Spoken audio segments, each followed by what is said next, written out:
This is Dark Journalist. Today I have part 2 of my special interview with historian Richard Dolan for you.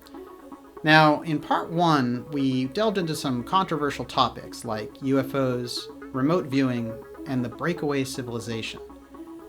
In part 2, we'll go even deeper, covering high-level contactee cases and intelligence operations that are designed to obscure the truth about the secret space program. Now, so many of you have given me fantastic comments on part 1 of this interview, but I think you're going to like part 2 even better. Here we go. Richard Dolan, Strange Encounters and Intelligence Connections.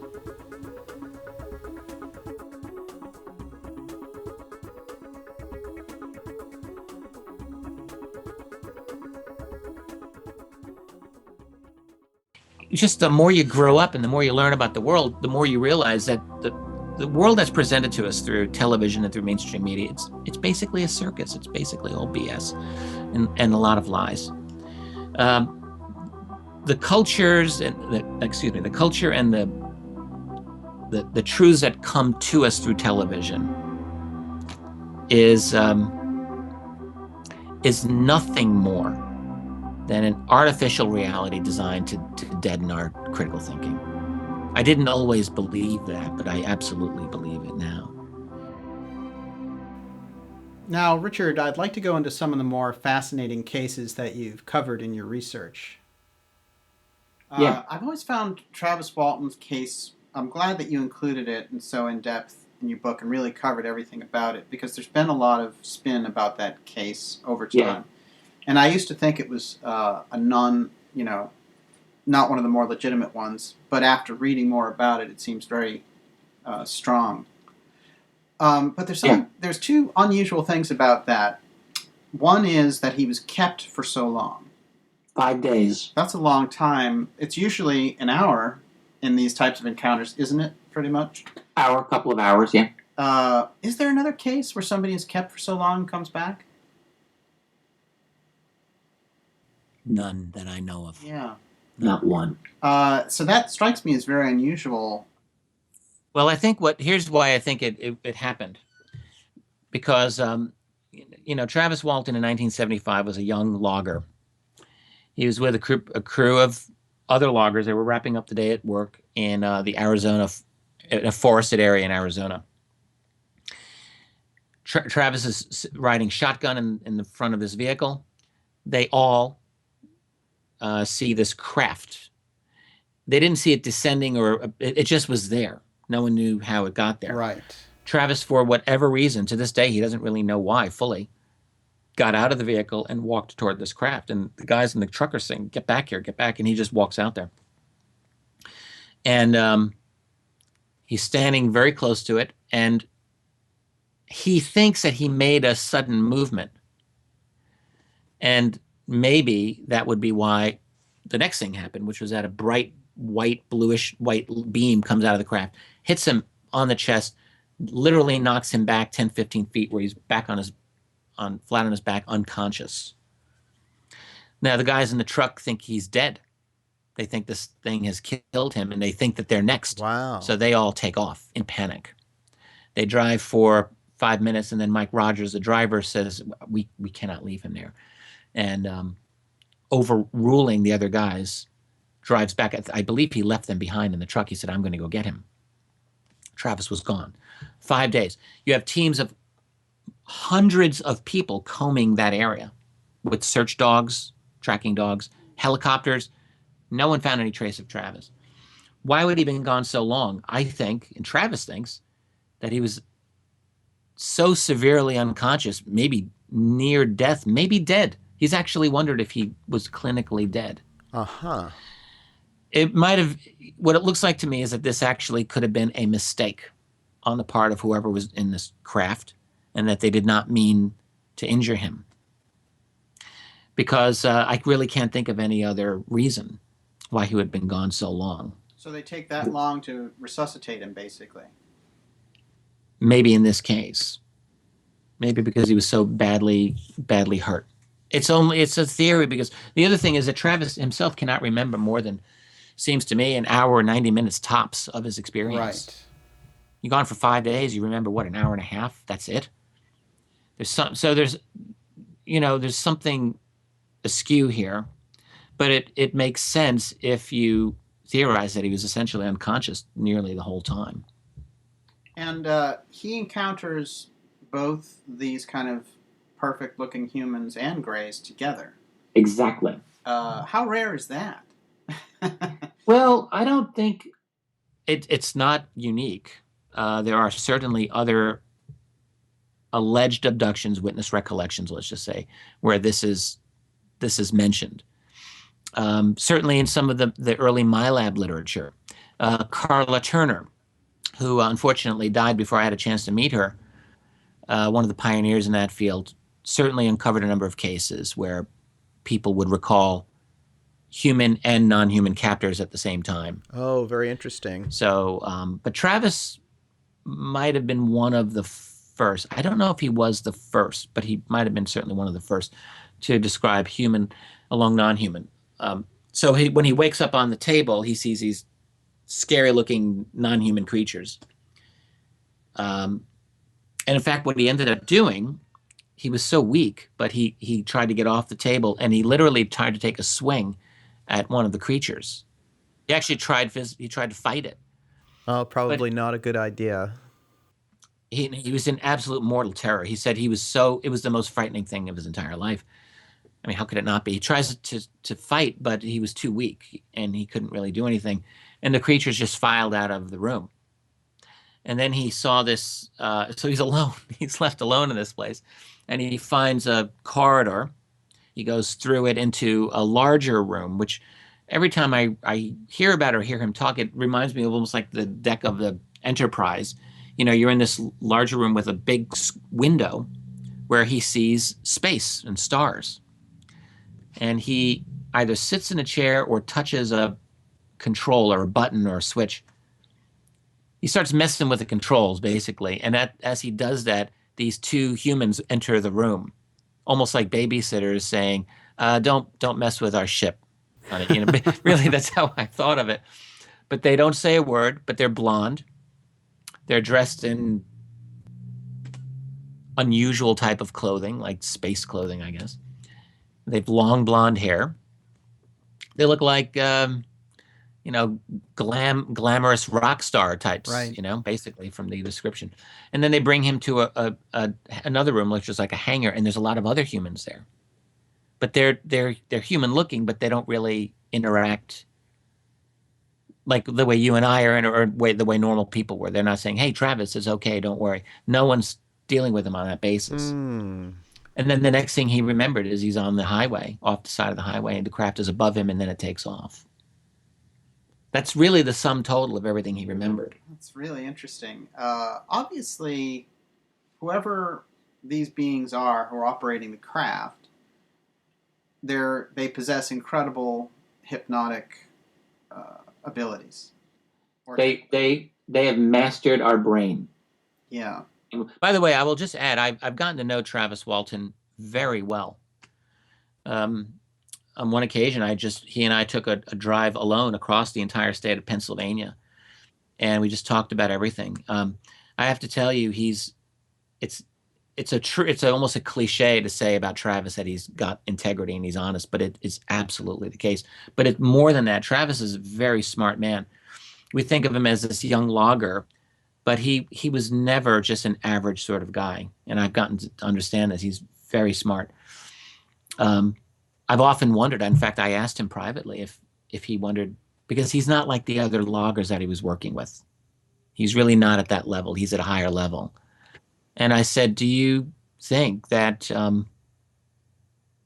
like you really were selected? They wanted you. Do you think that there was something going on there? And he doesn't know. Yeah. Now, another case that I think merits some deeper analysis is the so-called Allagash Incident that took place in Maine. Can you give us an overview here of what took place in that encounter? Incredibly compelling case. I know two of those guys. And the other one I got to meet was Jim Weiner, one of the Weiner twins. Jack is ill these days, unfortunately. They're art teachers. Yes, yeah. They both, these four guys. It was Jim and Jack Weiner and Chuck Foltz, and then Chuck can't remember the other one's last name, who really has not been very close with the other three all these years. He's got his own issues, and it's really not my business to get into any of it. But all of them were on a fishing trip in Maine along the Allagash River, which I mean in the deeply forested area of Maine. It's one of those things where you could die out there if you're not fully prepared, and it's a major event. Right. But there's four young guys that go out in 1976 on this kind of nature hike expedition, And while they're there, they have this encounter. They have missing time while they're out on the river, right on the boat, and basically through a series of recovered memories and then eventually regression, all four remember really the same thing. They're all being taken by non-human groups, and various things happen to them. At the end of which, after that experience, all of them seem to have gone through a real transformation. Jack Weiner became like incredibly gifted mathematically, like almost out of the blue. Jim Weiner became this exceptionally interesting artist. Before that, he said he had just been like a regular potter doing conventional, kind of boring, run-of-the-mill pottery. He said after that, it just like a switch went on in me. And he's done some really extraordinary work. And Chuck Foltz also, I can't remember some of the details, but he also went through a transformation. So they jump-started their creative abilities somehow. Yeah. And right. Now, in their case, that's probably one of the best cases, I would imagine. I think it's a very strong case. They're all of them are credible, in my view. They're abducted, they get examined, they're let off, they have the hypnotic forgetfulness. Yeah. And then years later it comes back to them. But what I found interesting that I heard later was that the two artists started to remember that very, very young they had experiences. Now that ties back to what you were saying about with Travis, were they after him and maybe they were working with him. And this is how maybe some of this works, this abduction phenomena. So they start very young, they track these people as they get older, they take them in, they examine them, and once in a while, when this happens, it messes up their lives so much that there's this sort of missing time, abduction encounter that eventually they recall. Yeah. That's very interesting because it's so methodical. Jim and Jack Weiner.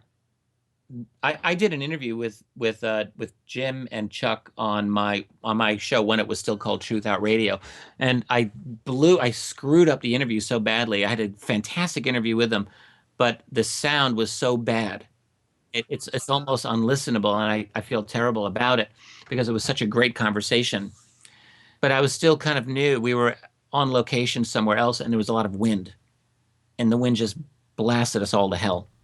But the thing with one thing that came out during that was, those two twins, they're unusual, and their father was in military intelligence during World War II, and was a really cool spy for the U.S. during the war, and this is all known. And these two twins were somehow psychic in one way or another. They had certain gifts in that regard. And I think that made them of interest. And they actually described a story to me when they were kids of this quote, university researcher knocking at their door, wanting them to participate in this special program. And their father, and they had no idea what their father's background was at this time. To them, their father was just I think he was like a mailman or some clerical guy. They had no idea till years after their father died of what he had done in World War II. So they see their father. There's two guys who come to the door, and their father talks to them, and he physically throws one against like a wall and either like has his hand around the guy's throat or something very dramatic. And I think he punched the other guy, and he threatened them. He said, if I ever see you guys here again, like, I'll kill you. Oh, that's intriguing. And I may have gotten a couple of minor things wrong about that, but that's fundamentally what happened. And the boys were like, oh my God, we've never seen Dad do this. But what was going on there, they believe, and I believe, they were being monitored. Their dad had a very significant background through U.S. intelligence, so he was already in the system. So someone had identified these boys as being unique or special in some way, and they wanted to bring those boys into the program, and the father wasn't going to let that happen. So I believe that was related to their abduction. Now, what do you think was going on here? What qualities or special abilities did they possess that made them such great candidates for these abductions? This is my own opinion, I think it happens. If you have certain unique or unusual things about you, that could make you someone of interest. So I think during the Allagash case of 1976, when they were taken, the four of them, my feeling is that the two main targets were the two brothers, but that the two Chucks were just there.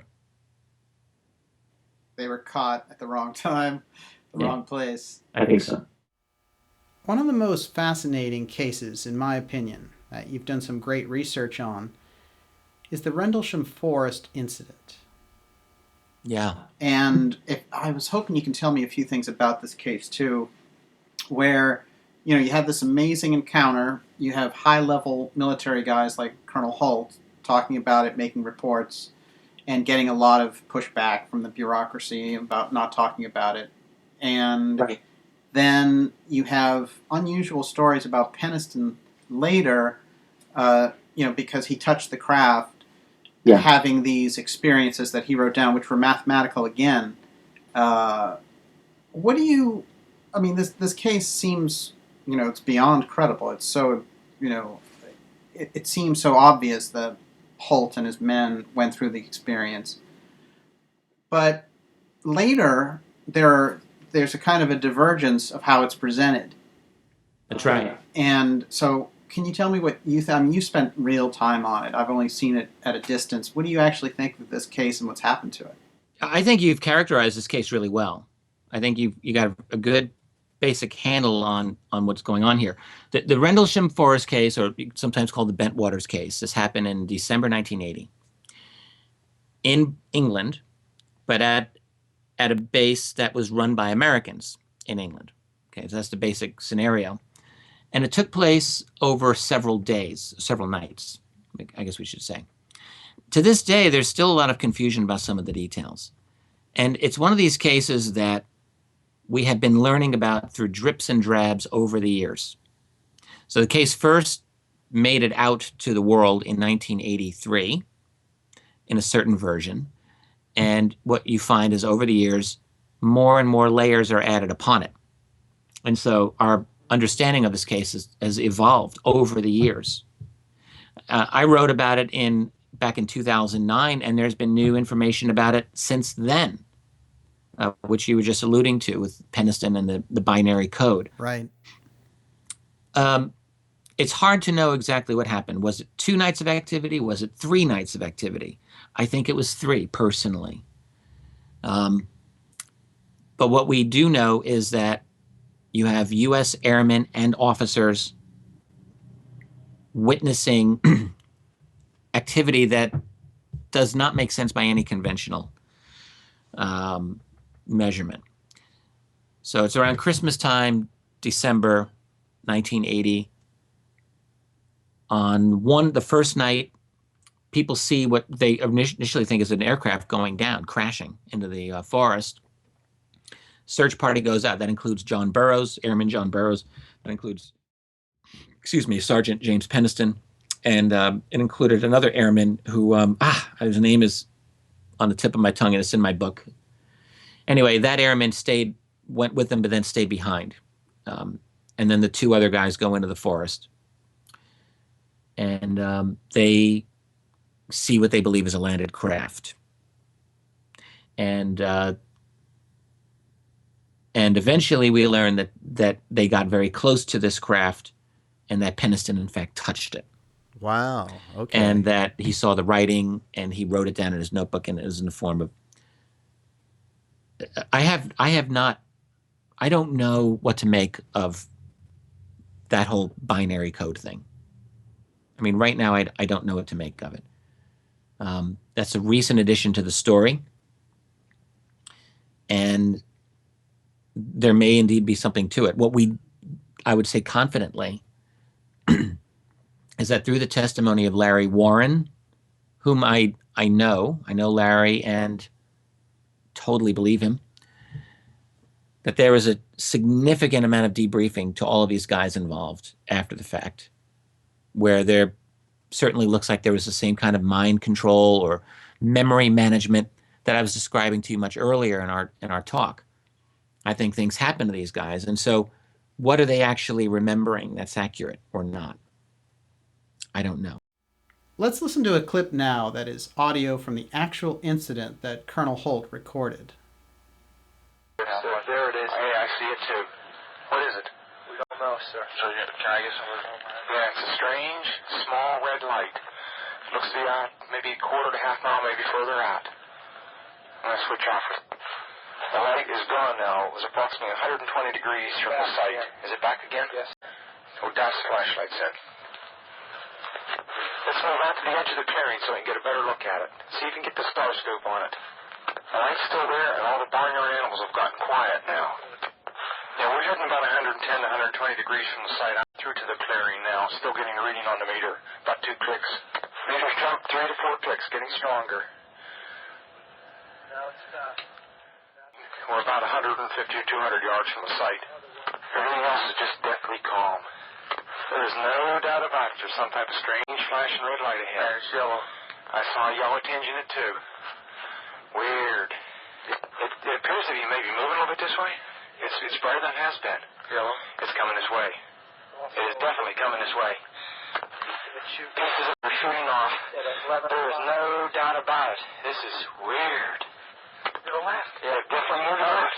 two lights. One light to the front, Okay. one light to the left. Keep the flashlights off. There's something very, very strange. Keep the headset on. See if it gets any stronger. Okay. Pieces are falling off it again. But it just moved to the right. Yeah. Right to the right. Strange. Oh, we're running into the left. Let's approach to the edge of the woods up there. Can you undo without lights? Let's do it carefully. Come on. Okay, we're looking at the thing. We're probably about 200 to 300 yards away. It looks like an eye winking at you. It's still moving from side to side. And when you put the star scope on it, it sort of has a hollow stare, a dark stare. It's like the pupil of an eye looking at you and winking. And the flash is so bright through the star scope that it almost burns your eye. We passed the farmer's house and across in the next field. Now we have multiple sightings of up to 5 lights with a similar shape and all, but they seem to be steady now rather than a pulsating or glow with a red flash. We just crossed the creek, and taking a look on the readings notes. Getting 3 good clicks on the meter, and we're seeing strange lights in the sky. 305 at about 10 degrees. Horizon directly north, we've got 2 strange objects, half-moon shape, dancing about with colored lights on them. Guess to be about 5 to 10 miles out, maybe less.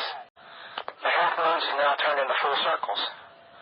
As though there was an eclipse or something there for a minute or two. 0315 now, we've got an object about 10 degrees directly south, 10 degrees off the horizon. And the ones in the north are moving. One's moving away from us. It's moving out fast. This one on the right's heading away, too. Yeah, we're both heading north. Hey, here he comes from the south. He's coming toward us now. Now we're observing what appears to be a beam coming down to the ground. This is unreal. 330, or 0330, and the objects are still in the sky, although the one to the south looks like it's losing a little bit of altitude. We're turning around and heading back toward the base. The object to the south is still beaming down lights to the ground. 0400 hours, one object still hovering over Woodbridge Base at about 5 to 10 degrees off the horizon, still moving erratic and similar lights and beaming down as earlier. So, what do we know about the chain of events that happened after this incident? We do know that Charles Halt, who was deputy base commander, wrote a memo describing the event. And he wrote that memo just a couple of weeks after it happened. That memo has its own few mistakes in there, but fundamentally it does describe that these unexplained lights were there. Halt later described a number of times during interviews that when he went out during the second night of events with his group of people, one of the things that they saw was a light in the sky maneuvering in such a way that it was impossible for any aircraft to do it. And they saw a beam of light come down, like a laser light beam of light come down, penetrating alternate layers of dirt and concrete, to where nuclear ordnance was being stored. Now, this is important because no one in the world was supposed to know that there were nukes there. Certainly the British public would have been very upset to hear this, because nukes were not supposed to be stored there. It would have been a very big political nightmare. And actually, to this day, it is still not officially acknowledged, even though everybody knows that nukes were there. If you talk to Nick Pope, for example, or some other representative or former representative of Ministry of Defense, they are unable to say this.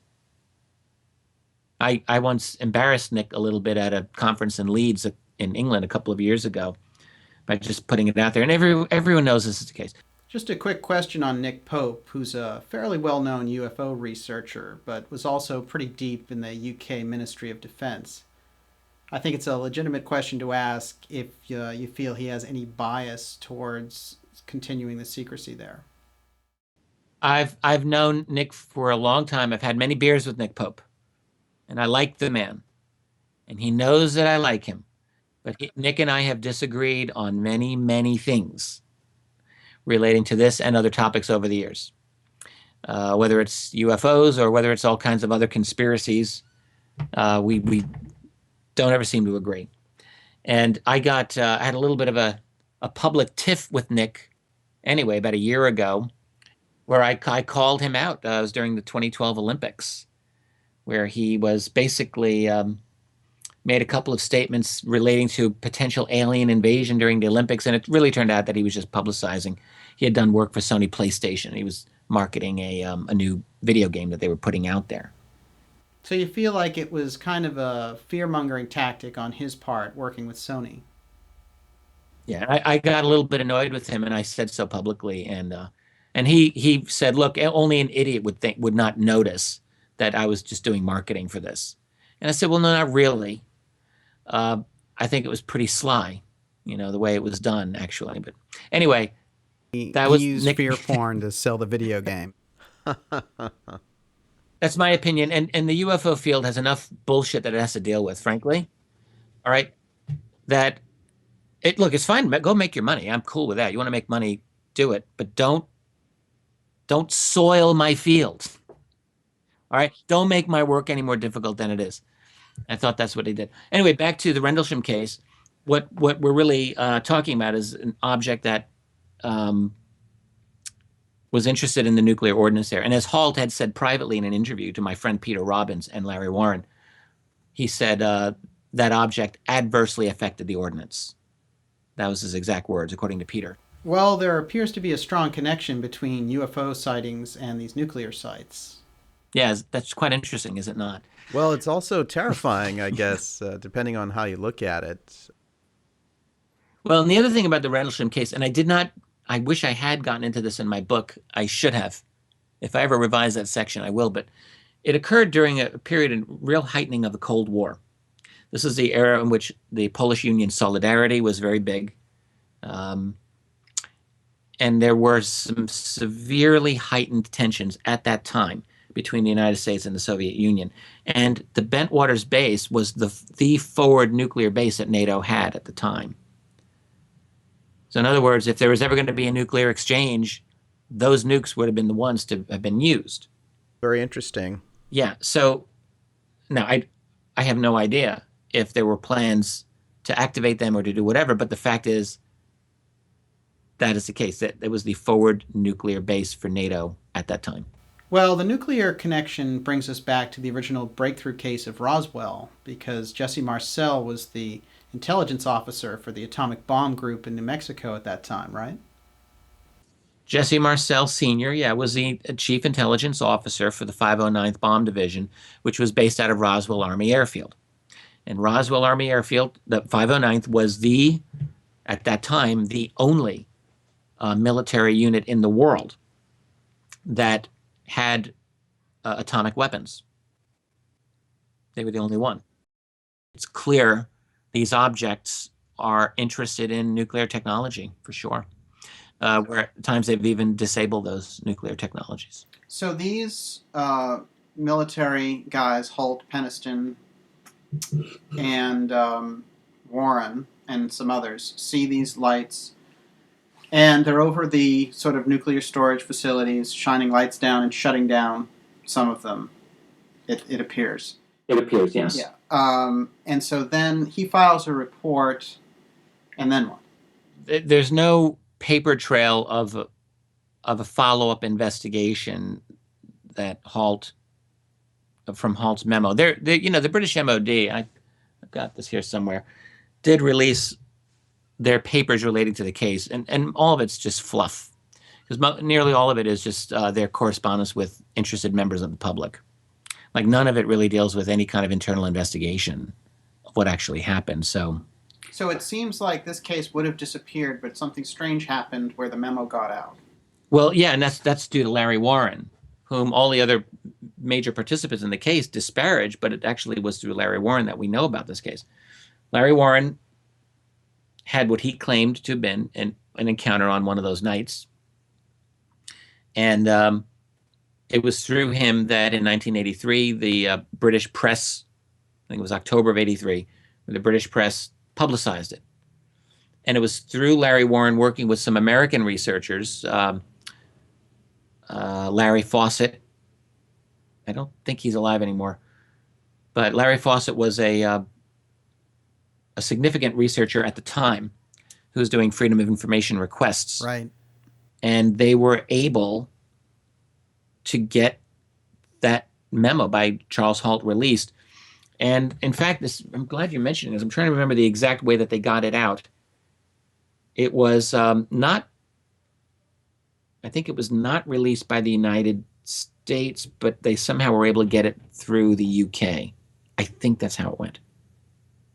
It was one or the other. Either the UK said, no, we don't have it, but they got it through the US, or the US said no, and they got it through the UK. And I can't remember which now. So it hits the newspaper. But it was based on the newspaper account, which outed the whole thing, and then they were able to get the memo. And then years go by again, where we get further away from it. So, but at a certain point, they decide they're going to talk about what happened to them. Well, yeah, I think what happened, like, Halt did not want to talk for years. Peniston and Burroughs did not talk for quite some time. It was only Larry Warren. I think this is really why Larry has been blacklisted, because he really broke ranks. He was the one who got the story out. And Charles Halt, I mean, I've met all of these guys, and I like John Burroughs immensely. He's just a really nice guy. And I don't know James Peniston well. I've only slightly interacted with him. And I got to talk with Charles Halt, and he's... yeah, well, he keeps his cards close to his chest, but he, they all attack Larry Warren. Now, how does Warren's account differ from theirs? Well, Larry Warren has said that there was, on the third night of encounters, he was involved. And he was out, there was a large group of people, like over 100. And that the base commander, Colonel Gordon Williams, was there. And that there was a landed craft, that they could see, somehow they were able to make out that there was a non-human being inside the craft, that there was communication between Commander Williams and these beings. I mean, it was a pretty intense sort of scenario that he described, that all of the other participants have said, no, that did not happen. So He has more is of the- the kind of contactee type experience with it, and it sounds like with the other ones, they're just sort of watching the craft. Is that? I guess you could say that. Although Penniston claimed, during the first night when he touched the craft, that he basically got this download of binary code. But yeah, in Warren's case, I don't know if I would call it contacting in the classic sense, but that there was this face-to-face communication. And then the other thing Larry Warren described was their debriefing, which was at this underground facility, and I mean a massive kind of involved underwater base. And then describing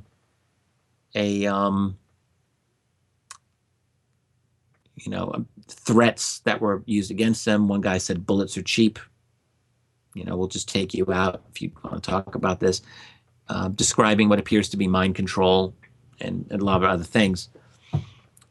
And that sort of thing has also been very much denied by Halt and the others. Yeah. And I mean, personally, I believe Larry Warren on this in fundamentals. Now, Larry did actually. It came out that he was not 100% truthful when he described that debriefing, and the reason is not that he is actually lying, but that he was speaking for his friend, who was another person involved named Adrian Bustinza. Adrian Bustinza did experience that debriefing and was really traumatized by it, and told Larry, who they were sharing the same quarters, so they were very close. Larry knew the story and felt that the story needed to get out there, but Adrian was absolutely not going to go public. So what Larry did at that time, think he's not a scholar. He's a young guy in his 20s in the military. He's thinking, this is what I'm going to do. I'll get the story and I'll just claim it as my own. So he conflated his experience with this other guy's.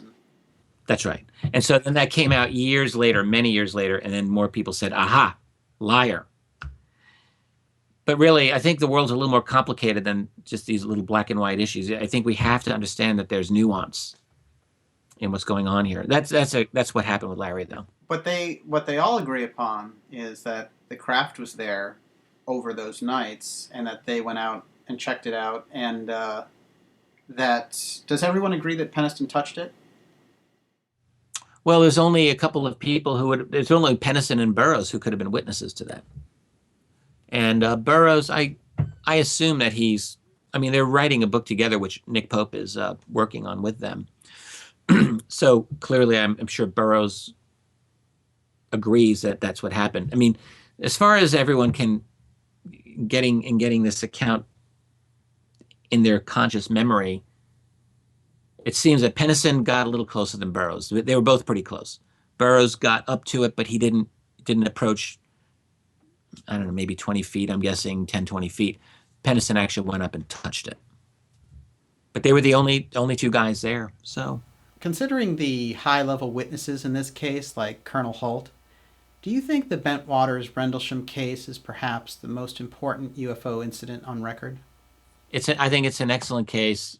Certainly in terms of its dramatic impact, you could consider it a top 5 case maybe in UFO lore. Some people say it's number 1. Every good UFO case, I don't think there's an exception, is going to come under controversy. If for no other reason than because it's a good case, you're always going to have skeptics taking shots at it. They're going to knock it down. There's not an exception to that.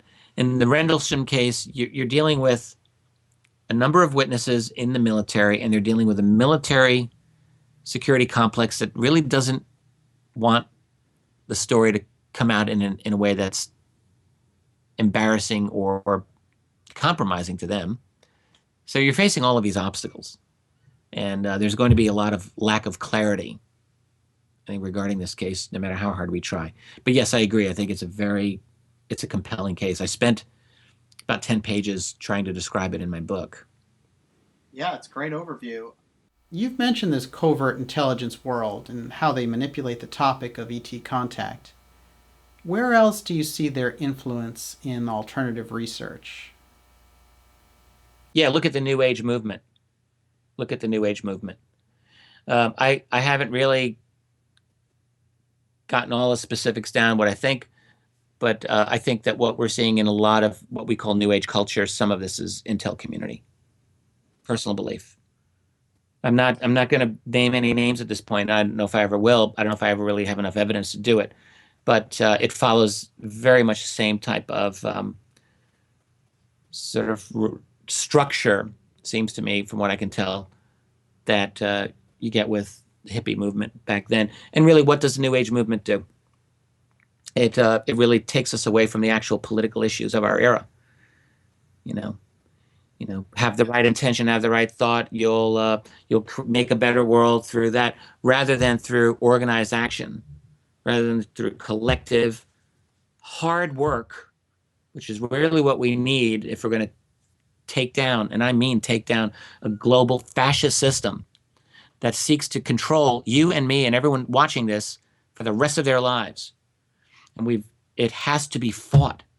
And you can't just fight it by elevating your heart chakra and the intention of love. And I'm not trying to diminish that, by the way. Right? I believe in love and I believe in good intention, but we're gonna have to fight. That means like going onto the street, and that means all kinds of nasty confrontations. Otherwise, this system's not going to come down. It has to be fought. Right. And what the New Age movement is really doing is, it's not getting us a true political education, that's for sure. Huh. So you think that the New Age movement is too much about passivity, is what you're saying? Yeah. It promotes a subjectivist, kind of self-absorbed way of looking at the world, frankly, rather than one in which we need to organize with each other for genuine positive political change. When you see protests against the World Trade Organization or GATT or the G20 or whatever, those are not New Agey things. Those are political action events. That's what we need to, at least from the point of view of those people at the top of our little human pyramid. I can guarantee you they'd be much happier seeing everyone contemplating their navels than out in the streets fighting police who are throwing acoustic weaponry at them and all these other things. They would much rather to see a passive population than one that's actively engaged in questioning things. I think one of the things that's great about your work is you have this incredible tapestry of things to draw upon, a lot of political knowledge. All your work as a historian studying the Cold War, you understand how they hide things. And one of the biggest obstacles, I think, for people to understand the topic is that they don't think that things are hidden that way, that they don't believe that the cover-up is so overwhelming the way that it is. It was hard for me to come to that conclusion. 20 years ago, as I was just really beginning my journey into this field, I would say that I had a very kind of a conventional view of how cover-ups worked. And my attitude was, there are lots of little cover-ups. That is how things are often done. But grand overarching conspiracies, no, I didn't really believe it. I'd been kind of trained not to believe that through my years of training as a historian and through graduate school and dealing with PhD historians on a regular basis. That's not what they believe. The absolutely universally prevailing wisdom in the academic world is that grand conspiracies get real. That's what crazy people think. And so it took me a long time in this field to come to the conclusions I did, but here's how I did. Primarily it's a matter of logic. You have a phenomenon that presents itself again and again and again to the national security community, not just of America, but of other nations as well. It's obviously there. So then you ask another logical question. This is what I did, which is, all right, so this is real. Where has our media been? Where has our journalistic community been? Where were they in the 40s and 50s and 60s and 70s? When this is obviously happening, why did they not report it in a responsible way, in an accurate way? And so that question led me to delve more deeply into the relationship of the world of the media and the intelligence community. And guess what you find? You find that the intelligence community has penetrated the world of media through and through and through. So you think, aha, now do we call this a conspiracy? Well, I don't know. You call it control of one form or another. And you ask the same question about the political world. Where are the politicians? Why haven't they made this into an issue? And you find the same types of things apply, that there's actually very, very significant levels of collaboration and control among these worlds. And then just the more you grow up and the more you learn about the world, the more you realize that the world that's presented to us through television and through mainstream media, it's basically a circus. It's basically all BS and a lot of lies. The cultures and the culture and the truths that come to us through television is nothing more than an artificial reality designed to deaden our critical thinking. I didn't always believe that, but I absolutely believe it now. In fact, I'm just reading now, finally, it took me several years to get around to it, but I'm nearly done reading a fascinating study called The Strange But Mostly True Story of Laurel Canyon, The Birth of the Hippie Generation. And this is online, and in fact, I recommend it to anyone. I'm absolutely just taken by this. What he argues, makes it a very good argument, is that the Laurel Canyon's in California, and it's near LA. And in the 1960s, it was a pretty quiet area. And yet, for some reason, many of the main people who would soon become cultural icons, like Jim Morrison and David Crosby and Stephen Stills and a lot of other, Frank Zappa and Charles Manson, all descended upon this place. Neil Young, when there was nothing there. Very interesting. Really. And the question is, why? Well, it turns out all of these people, all of them, were children of naval intelligence.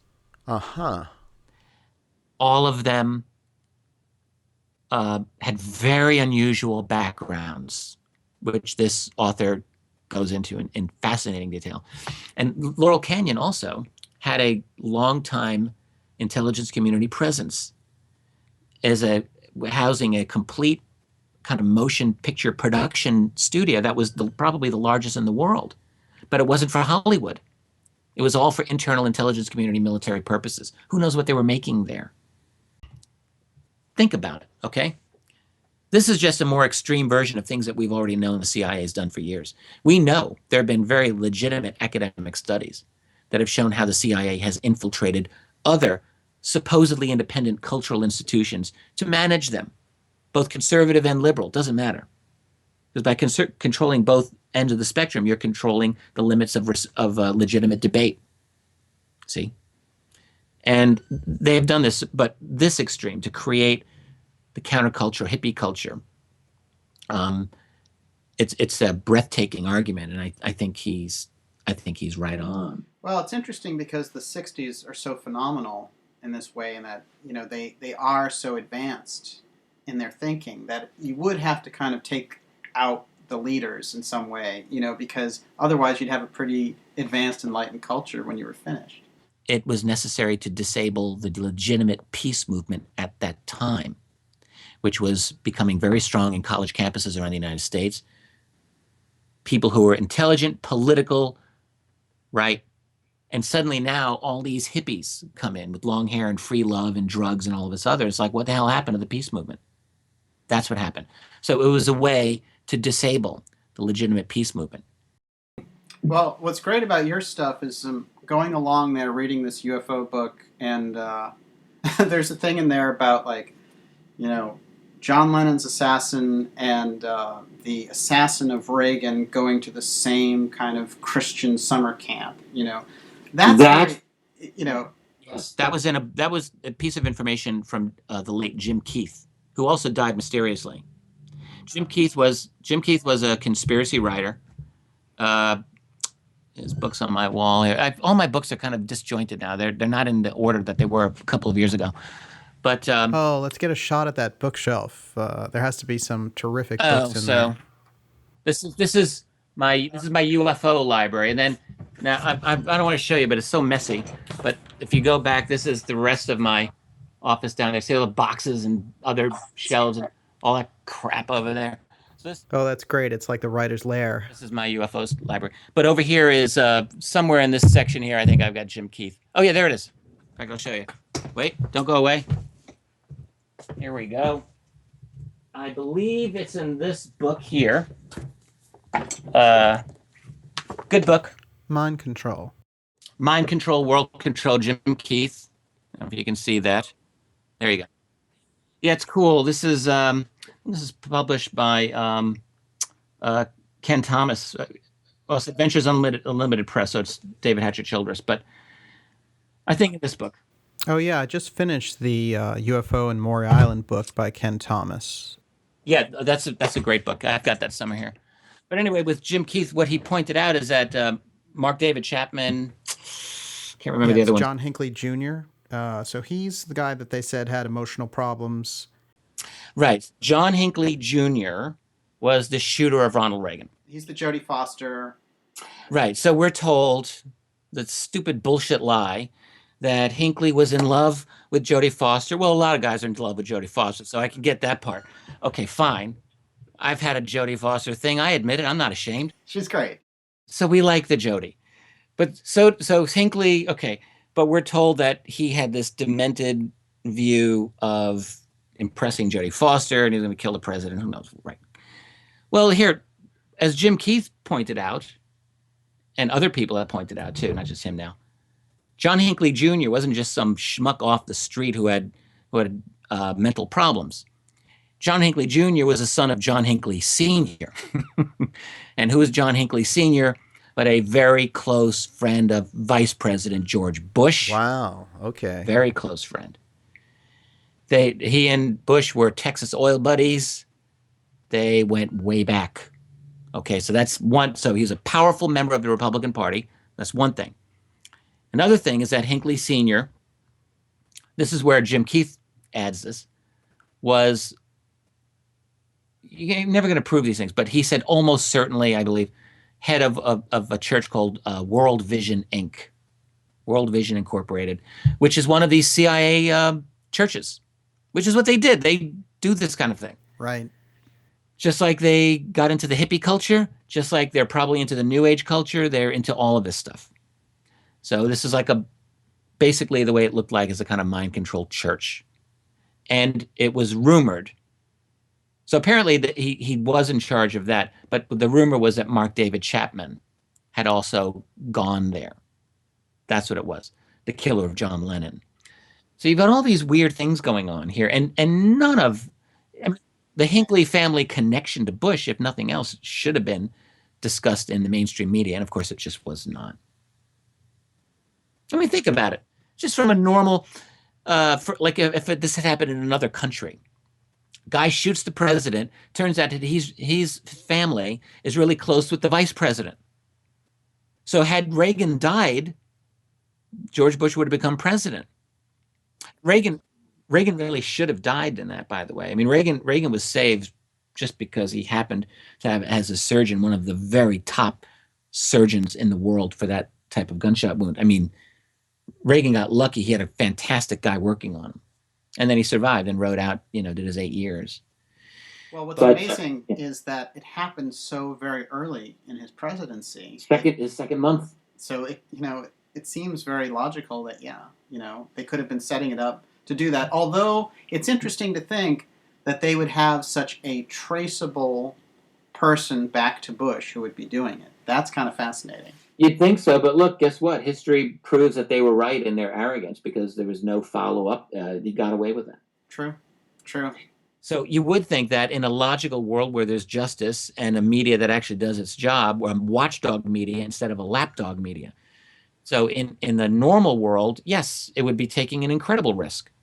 But even in 1981, it's apparently they felt that they had it all sewn up. And I guess they did. Yeah, absolutely. And Mark David Chapman, he went to Lebanon for a couple of months, which was part of his, kind of like time abroad doing charity work or something. Oh, I didn't know that. Yeah. I thought he was in Hawaii, wasn't he? Yeah. Lebanon I had not heard. I'll track that down for you and send you info on that? Because I remember thinking it was completely legit. Well, think about Lebanon in late 70s. That's civil war. That's nasty. You don't just have like regular tourists going into Lebanon. If you're going into Lebanon at that time, you're probably working with an outfit of some sort. That's like saying, yeah, I'm hanging out in El Salvador in the mid 1960s and late 60s, just as a tourist. No, I mean what was going that's all CIA activity or at any era.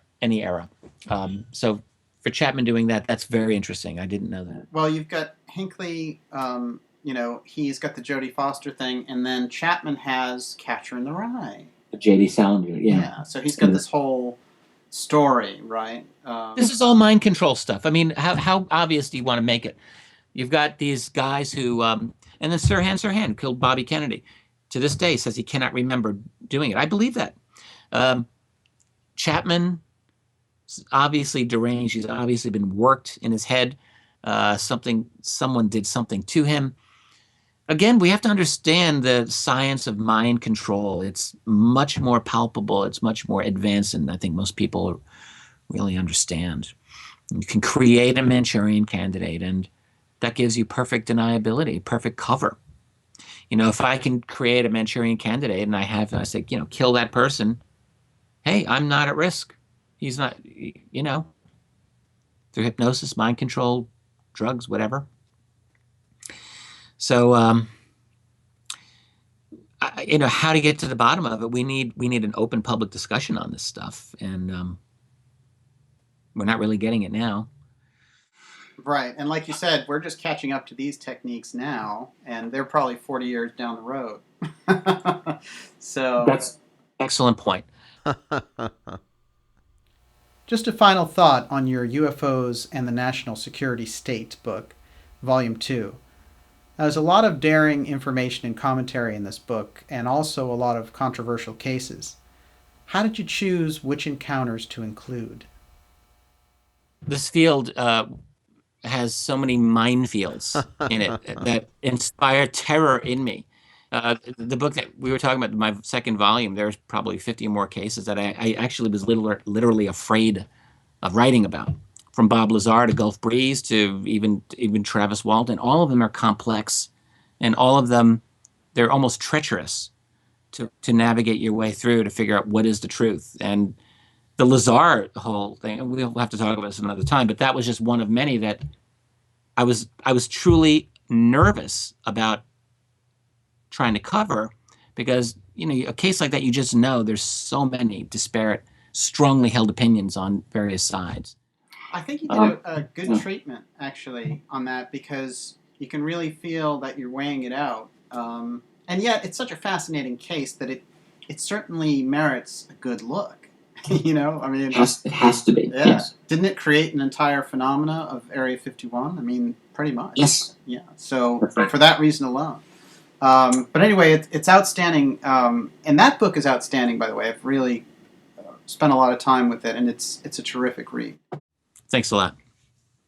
I enjoy writing as much as I enjoy doing the historical research. That's the truth. So the art of writing, the craft of writing has always been important to me. Richard, this has just been terrific. I want to thank you for going into such depth on these very complex issues. I hope listeners realize that this is not a run-of-the-mill interview that I do. Well, we all appreciate your excellent research and writing. The site is richarddolanpress.com, and you can find all of Richard's work there. Thanks again for being with us, Richard. I just wanted to thank you for the interview. It was really a pleasure. Thank you for joining me for part 2 of my special interview with historian Richard Dolan. You can find more special reports and interviews at youtube.com/darkjournalists. See you soon.